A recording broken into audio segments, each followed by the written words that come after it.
mga sequins. Tapos yung quintas niya, gawa niya yun. DIY diva nga si Mami. Ano siya? Hindi na siya na ganito. Bigla. Daddy did is 2021. 4 years tama. Tapos yung dadali namin si Daddy sa Columbarium kasi meron na kami. At the last minute sinabi niya, yung music. Parang nagpahintay lang siya. Kasama siya. Yan. Si Mami pa nag-post niyan. May love song. I will always love you. My sad song, If Tomorrow Never Comes. My life song, I'm Still Standing. Tapos dito rin, May was bullheaded. Totoo naman, ganyan si Mami. may lesson. I have learned to never change to fit in. I will be exactly who I am, and the right people will always be by my side. Very, very Mommy ka rin. Yeah. Tulot nyo.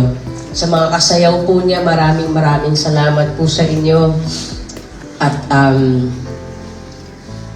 sa mga kaibigan from the industry, friends, and of course, relatives and family, thank you for the grace, the love, and the happiness that you've given to my mom, to our mom. Sana keep her in your prayers.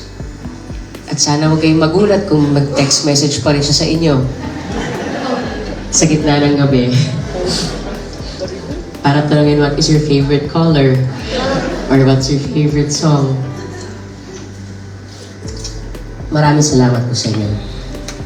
And tonight, you know, as this is my mommy's last night, but hindi pwedeng uuwi tayo ng tayo'y malungkot, diba? Ika nga ni Karing, dapat parati tayong masaya. So, after this eulogy, we'll just arrange the place a little bit because tonight, as a send-off,